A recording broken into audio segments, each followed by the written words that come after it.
வணக்கம். தனலட்சுமி ராஜா, மதுரை. தெரிந்த கோயில் தெரியாத ரகசியம். அருள்மிகு சங்கர நாராயணர் திருக்கோயில், சங்கரன் கோயில், தென்காசி. ஆடி தபசு நிகழ்ச்சி. ஆடி மாதத்தில் இத்திருத்தலத்தில் சிவபெருமானும் திருமாலும் ஒன்றே என சாராம்சத்தை கொண்டது ஆடி தபசு நிகழ்ச்சி. இங்கு சிவபெருமான் சங்கர நாராயணராகவும் சங்கரலிங்கமாகவும் காட்சியளிக்கிறார்.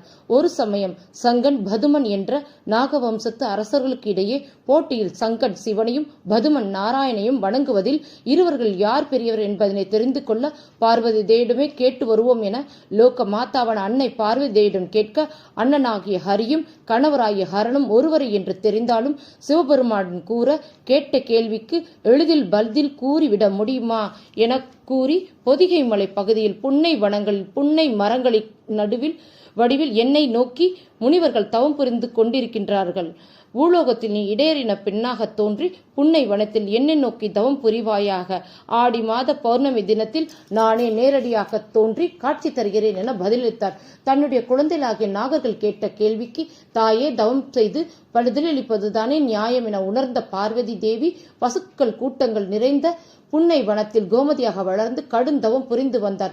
தவநிலை உச்சக்கட்டமாக ஒற்றைக்காலில் ஊசிமுனையில் தீவிரமான தவத்தினை கண்டு மனமகிழ்ந்த சிவபெருமானும் நாராயணும் ஆடி பௌர்ணமி தினத்தில் ஒன்றிணைந்து சங்கர நாராயணர் என்ற அவதாரத்தினை உலக மக்களுக்கு வழங்கி அருள்பாலித்தனர்கள். சங்கர நாராயணர் ஒருபுறம் சிவப்பு, மறுபுறம் சியாமலம், ஒருபுறம் கங்கை சடைமுடி சந்திரன், மறுபுறம் வஜ்ரம் மணிக்கொண்டம், ஒருபுறம் மழு, ஒருபுறம் சங்கு, ஒருபுறம் புலித்தோல், மறுபுறம் பீதாம்பரம், ஒருபுறம் ருத்ராட்சம், மறுபுறம் துளசி மாலை, ஒருபுறம் வைணவன் பத்மன் சிவனுக்கு குடைப்பிடிக்க, மறுபுறம் சைபன் சங்கரன் நாராயணுக்கு குடைப்பிடிக்க, சங்கர நாராயணர் நின்று காட்சியளித்த கோலத்தைக் கண்டு மனமுருகி நின்ற கோமதி அம்முடன் சிவபெருமான் என்ன வரவேண்டு கேள் என கூறி, கோமதி அம்மனாகின்ற பார்வதி தேவி தனது தபஸ் கோலத்திலிருந்து சங்கர நாராயணர் கோலத்திலிருந்து மறைந்து உம்முடைய திரு உருவத்தினை கொண்டு இங்கேயே என்னுடன் கோமதி சங்கரனாக சங்கரலிங்கமாக மாறி ஆவுடைய அம்மனாகவும் ஆடி தபசு நிகழ்ச்சியில் நள்ளிரவு 12 மணிக்கு திருமணம் நடைபெற்று அம்மையும் அப்பனும் உலகுக்கு காட்சியளிப்பது மிக அரியது.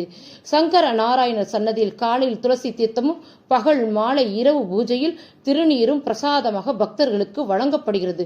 மூலவரான சங்கர நாராயணருக்கு அபிஷேகம் இல்லை. ஸ்படிகலிங்கமாக சந்திரமௌலீஸ்வருக்கு சிவராத்திரி ஏகாதசி தினங்கள் அபிஷேகம் நடைபெறுகிறது. இத்தலத்தில் நாகர்கள் வழிபட்ட தலம் ஆதலால் புற்றுமண் பிரசாதமாக வழங்கப்படுகிறது. கோமதி அம்மன் சன்னதியில் உள்ள கோமதி சக்கரம் தவம் செய்த சக்தி வாய்ந்த குழியாக காணப்படுகிறது.